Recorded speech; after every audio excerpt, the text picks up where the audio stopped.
We have two competing interests, if you think about it.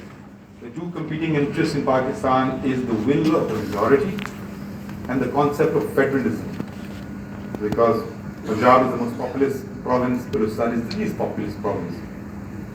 And this, the constitution balances in a, I would say, in a good way. So we have the National Assembly where people are directly elected based on the last census, and they are elected on the basis of adult franchise.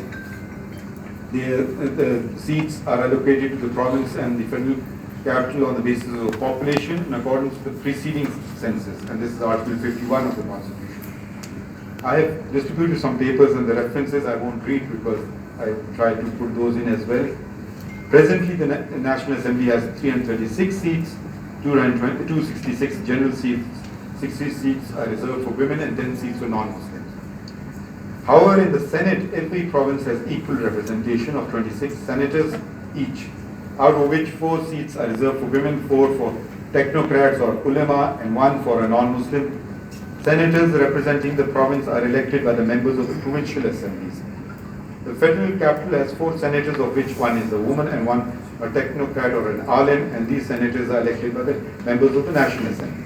Therefore, the National Assembly represents the population and the Senate preserves provincial identity.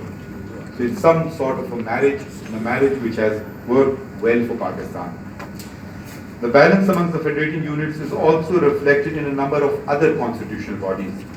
The Council of Common Interest attends to matters which are of common interest between the federal and the provincial governments, including competing water claims. The Prime Minister is the chairman of the council, and 3 of his nominees and chief ministers of the provinces are its members. This constitutional scheme is also witnessed in the composition of the National Economic Council and the National Finance Commission. These are bodies which we rarely hear about because generally they don't operate like they should operate as mandated in the Constitution.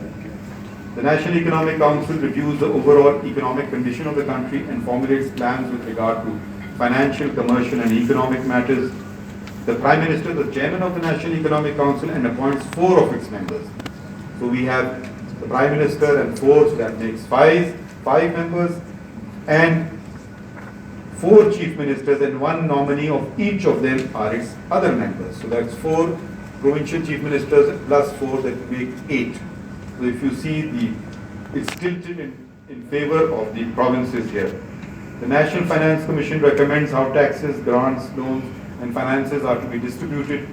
The Federal Finance Minister, the chairman of the National Finance Commission, and the provincial ministers for finance are its members.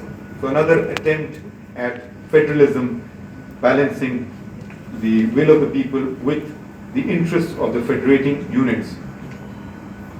Another important functionaries of the state is and a person who has to ensure that proper accounts of the federation, provinces and all authorities and bodies established by the federation and the provinces are properly maintained, that public money is spent in accordance with the law, is the office of the Auditor General of Pakistan. The Auditor General submits an annual report of the accounts of the federation and of each province to Parliament and the provincial assemblies. The Auditor General is a constitutional office holder appointed by the President and takes the prescribed oath. So there is a number of offices in the Constitution where you have to take oath of office. My own office, I have taken an oath under the Constitution, the presidential office, the governors, the chief ministers, the members of the armed forces. So there are prescribed, including the Auditor General. Another important constitutional office is of the Chief Election Commissioner and the 4 members of the Election Commission, of which the Chief Election Commissioner is the chairman. The Election Commission organizes and conducts elections. The Commission must ensure that elections are, quote, conducted honestly, justly, fairly, and in accordance with law, and that corrupt practices are guarded against. The Election Commission regulates and monitors elections to the National Assembly, the Senate, the provincial assemblies and the local government. It also conducts election of the President and of other public officers of offices specified by the law. The delimitation of constituencies this is very important work of Election Commission, the preparation of electoral roll and the constitution of election tribunals that decide election disputes is also the responsibility of the Election Commission. To ensure the independence of the chairman and the members of the Election Commission, the Constitution provides that they can only be removed in the same manner as a judge of the Superior Court. The composition of the Election Commission ensures equal representation of the provinces, as each province has one member on it. So again, an attempt at federalism. The Constitution and two other bodies which I should just mention, these are sort of standalone bodies.